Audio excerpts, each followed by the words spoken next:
Welcome back, you guys. I had a viewer who wanted me to go over the mods that I've done on my bike, essentially do a walk around or a bike check.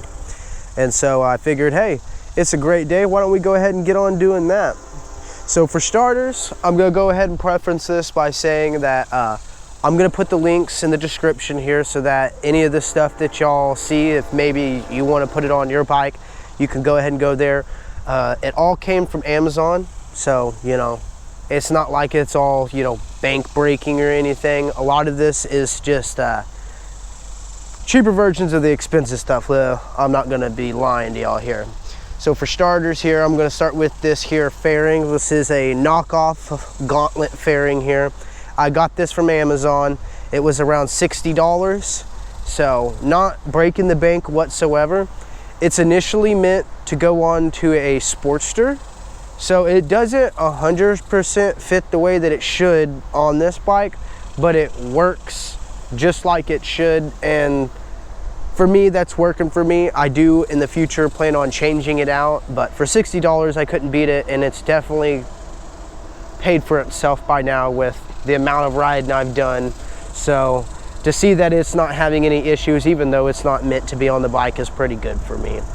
My second thing I'm gonna go over here is this COFFIN style hand guards that I have. You'll see that they've done a good job at collecting some bugs there on both sides, if you can even see it.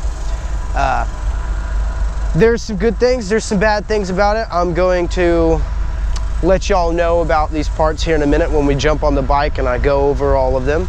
But I got those from Amazon as well. The seat I got from a Harley-Davidson dealership. About $500 is what I spent on it. I ended up going with the step-up seat there. I had an Explorer seat on my last bike and I wanted to try something different. I was pleasantly surprised with this one, so I went ahead and kept with it. And the Sissy bar, that's the other thing I definitely had to get on the bike. And last but not least, I got these here FOOTPEGS, and I'll see here if I can find it. I think it's on the other side. Later on in the video, you'll hear me mention some stuff about it. This is what the bottom of it looks like after just a little bit of touching the road. You can kind of see there that it definitely ate into it pretty good, and I definitely, you know, it's not like I scraped it for very long. So that's what I mean by the aluminum's a little, you know, soft. I'm sure that the other ones are a little more resilient than that. But that's the parts, and we're about to jump right into about why I picked the parts and whatnot. Alrighty, you guys. Now that we got that gas out of the way, we can go ahead and jump in on this here. So, for starters here, we'll start with this fairing, right? I already addressed it a little bit in the video here. Like I said, it doesn't necessarily fit the bike. It just barely fits the bike. It doesn't fit like it should, but it fits well enough for me. And I'm not gonna lie, I got the fairing for like 60 bucks, 70 bucks. So just the fact that I was able to kind of make it work already is kind of good enough for me, because honestly, after seeing the price for the Road Warrior fairing, which is the one I'll eventually end up getting, you know, I can't turn it down. And it's done a tremendous job actually at keeping all the wind off of me. And admittedly, that's 100% of the reason why I end up getting it. I know a lot of people, they get these fairings just for looks, and some people are curious about whether or not they actually keep a lot of wind off of you. And I'll have to say they do. They do keep a lot of wind off of you. Now, it does not keep all the wind off of you, and I'm not going to pretend like it does. But it keeps enough off of your chest that you don't get this parachute feeling like I was getting when I was riding the bike on the highways. And it's also increased the amount of time I could ride the bike too, because a lot of people don't think about it, but when you got the wind pushing you off your bike and you're having to hold yourself there the entire time, it eventually does wear you out, whether you like it or not. So I'd have to say, other than my seat, biggest thing I've bought to make the biggest difference on the bike has to be this fairing right here. Not only do I think, honestly, it just looks really good on the bike, but you know, it works pretty good too. So even though it's not 100% what it should be, it's enough for me. And I mean, honestly, you know, that's all I could really ask for. It's not like anybody else is riding the bike, right? And then that leads me to my second topic there. I'm gonna go ahead and touch on the seat, because this is where I've spent the most amount of money in the bike. As I mentioned just a minute ago, $500. It was kind of steep, let's be honest now. You know, $500 isn't just something you walk up on. So the biggest question I always have, is it worth it, right? And I'd have to say that it is definitely worth it. This seat is definitely more comfortable than the stock seat, but I will have to fully admit here, I did not think that the stock seat honestly was all that uncomfortable. So me personally, I could have rocked the stock seat for quite a little bit longer, and I only got this seat because of my partner, and I wanted her to be able to be comfortable with riding on the back of the bike. And the bike did come with a darn passenger pillion seat, and it came with the pegs, right? But let's be honest, if you've ever spent any time up close with the bike, or heck, even sat on the back of it, if you're one of those people, you'll know that that seat was basically like trash.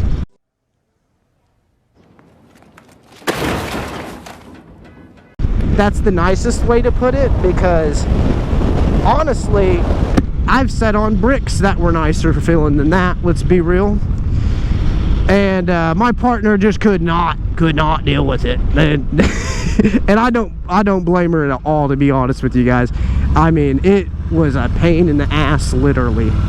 And so the most expensive thing here, my seat, you know, it definitely did make one of the bigger changes in it, but I could have gone with something a little different for a little bit longer. But it's not bad. The seat's wonderful. The Saddlemen makes great seats. And before this, I also had a Saddlemen, but I had the Explorer seat, and that's what I had on my Iron 1200. And wonderful seat, wonderful seat. I was weary about this seat because I have the step-up seat. I have it in the tuck and roll, and then the lattice stitch on the rear for the passenger. The gel is in it for both passenger and me. And I was worried that the Explorer seat was going to outdo this seat. But honestly, I can't say that it has. The other seat was definitely super comfy, but the Softail alone takes out so much of the roughness that the Sportster had that it's kind of hard to directly compare them to each other. But it's had me curious whether or not the Explorer seat would have been better for this bike, but you wouldn't have got the looks out of it. I think that this two-up seat here, the step-up seat, I think it looks tremendously better than the Explorer seat. But I would definitely suggest getting you one if you can't find yourself riding long distances on the stock seat. I just didn't find the need for it right off the bat, but I had to get it so that my partner would be able to ride with me. And then for my Sissy bar, that was also, you know, one of those things that are going to be for your passenger. But since I have come to the weird conclusion, right, that I personally don't want to put bags on the bike, I think the bike honestly looks better without bags. So the Sissy bar allows me to put a Sissy bar bag on the bike for some storage and or a trunk. And I think that if you're just one person, I think you could make that work. And most of my big trips I kind of do by myself. And the one time that we did do a trip where I took my partner with me, we was able to make it work with the trunks. So I think I'm gonna stick to that, even though bags do sound kind of nice to have. I honestly like the freedom of being able to get in places that some of the bigger bikes definitely would not be able to.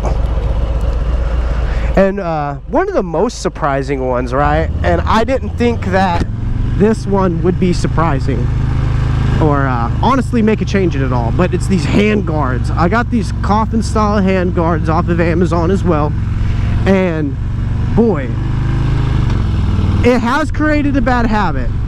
It admittedly, all the way up until I got these, I was pretty good at wearing gloves.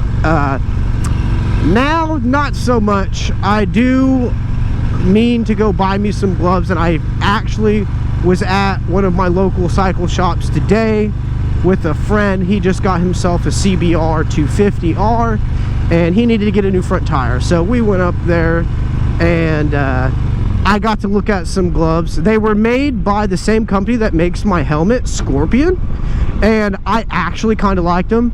They were a little steep, just a little, so I'm gonna come back for them. But the hand guards make a difference. They make a huge difference, you guys. I'm ready to see how good they work in the winter time.